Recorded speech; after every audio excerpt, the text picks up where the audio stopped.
semuanya, selamat datang di podcast kali ini. Hari ini kita akan ngobrol soal topik menarik dan penting banget, yaitu tentang kedudukan dan fungsi MPR sebelum dan sesudah amandemen UUD 1945. Di sini saya dibantu oleh teman-teman saya dari kelompok 1, mungkin bisa diperkenalkan namanya masing-masing. Perkenalkan, nama saya Brandon Immanuel Raja. Nama saya Mela Gracia Mariana Lima. Nama saya Alvin Afsaluji. Nama saya Hedo Bupati. Nama saya Fana Kristiani Poe. Nama saya Nadia Kirsten Alexatumaka. Nama saya Alfa Meyer Ivan Delutu. Saya Roberto Fernando Nas. Saya Nawal Jamal. Nah, jadi teman-teman dari kelompok 1 ini akan membantu saya sebagai narasumber untuk mengupas tuntas topik ini dari berbagai sudut pandang. Oke, untuk lebih lanjut paham dasar pembahasannya, gimana kalau kita mulai dari latar belakang dulu? Brandon bisa bantu jelaskan sedikit? Baik, Kathleen. Jadi, sebelum amandemen UUD 1945, MPR memiliki kedudukan yang sangat istimewa di struktur ketatanegaraan kita. MPR dianggap sebagai lembaga tertinggi negara yang memegang kekuasaan penuh atas kedaulatan rakyat ini. Ini berarti MPR bisa mengangkat dan memberhentikan presiden serta menetapkan GBHN yang menjadi pedoman kebijakan nasional. Oh, jadi semacam penguasa tertinggi ya? Tapi saya dengar setelah amandemen UUD 1945 kedudukannya berubah drastis. Itu betul apa gimana, Mila? Betul banget, Kelin. Setelah amandemen, MPR tidak lagi menjadi lembaga tertinggi, tetapi kedudukannya sejajar dengan lembaga negara lainnya seperti Presiden dan juga DPR. Perubahan ini juga mengubah kewenangan MPR yang awalnya absolut menjadi lebih terbatas. Salah satu perubahan penting adalah bahwa Presiden sekarang dipilih langsung oleh rakyat dan bukan oleh MPR lagi. Wah, menarik banget ya. Berarti ada perubahan besar dalam hal bagaimana kekuasaan itu diatur. Lalu apa sih alasan utama MPR diberikan kekuasaan sebesar itu sebelum amandemen? Mungkin Robert bisa bantu jelaskan.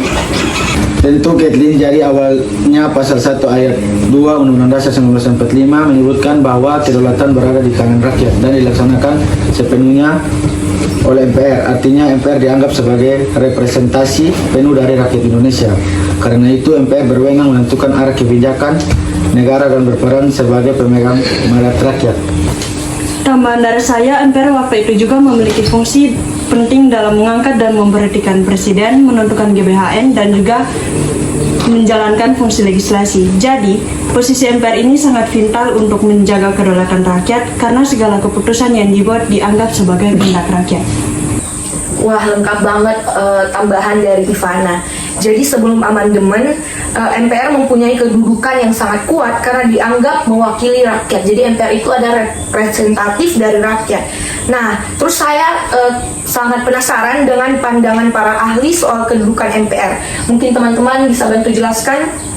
Menurut Philips M. Hajon, MPR sebelum amandemen adalah lembaga tertinggi yang memiliki konsep supremasi rakyat. Hajon melihat bahwa struktur MPR itu unik karena terdiri atas anggota DPR serta utusan daerah dan golongan, sehingga MPR dianggap sebagai representasi dari seluruh rakyat. Namun setelah amandemen, kedudukan MPR menjadi sejajar dengan lembaga negara lain.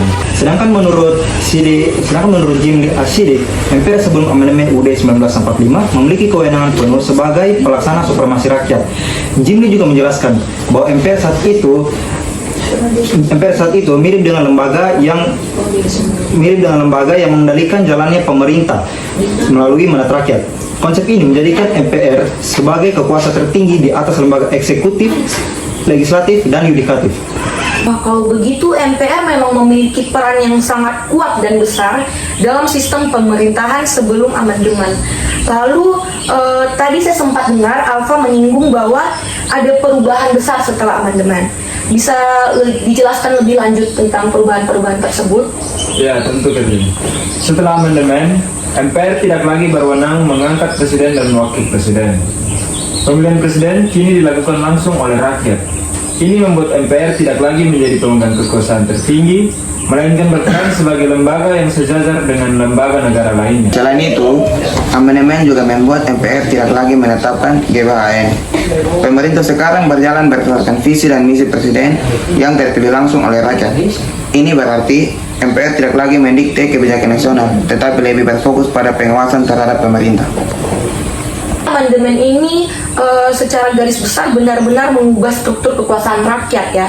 Dari yang awalnya yang awalnya MPR itu adalah pemegang kekuasaan tertinggi, namun sekarang MPR tidak lagi mendikte kebijakan nasional.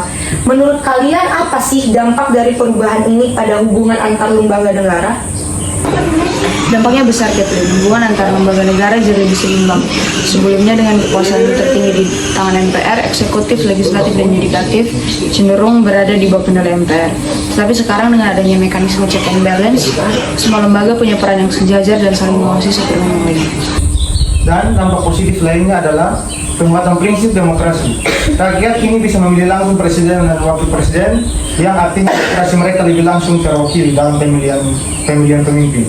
Dengan begitu, MPR lebih fokus pada fungsi legislasi dan pengawasan tanpa terlibat langsung dalam pemerintahan. Oh, jadi bisa dibilang dengan amandemen ini sistem pemerintahan kita lebih demokratis dan lebih terstruktur. Tapi dari semua penjelasan narasumber tadi, saya penasaran, adakah tantangan atau kekurangan dari amandemen ini menurut kalian? Mungkin Brandon bisa bantu jelaskan? Pastinya ada tantangan. Salah satunya adalah setelah amandemen, MPR kehilangan kekuasaan yang sangat signifikan yang dulunya bisa menjadi alat kontrol terhadap presiden. Tanpa GBHN, kebijakan negara bisa lebih bervariasi sesuai dengan visi misi presiden yang berkuasa. Dan itu kadang-kadang membuat arah kebijakan berubah-ubah setiap periode pemerintahan.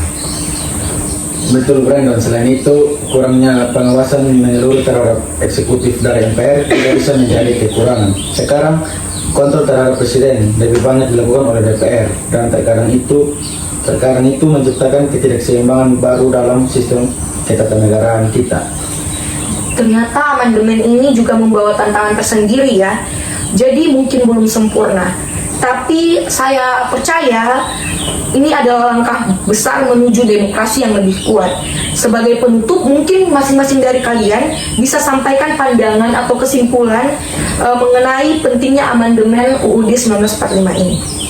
Kalau menurut saya, amandemen Undang-Undang 1945 itu penting banget untuk menciptakan pemerintahan yang transparan dan akuntabel. MPR yang dulu memegang kekuasaan tertinggi sekarang jadi lembaga pengawas yang saya rasa lebih sehat untuk sistem demokrasi kita. Ya, betul. Amandemen ini menunjukkan bagaimana sistem ketatanegaraan kita semakin beradaptasi dengan perkembangan zaman. Check and balance yang lebih ketat membuat setiap lembaga punya wewenang dan tanggung jawab masing-masing. Buat saya, perubahan ini penting untuk menegaskan bahwa kedaulatan rakyat tidak terpusat pada satu lembaga.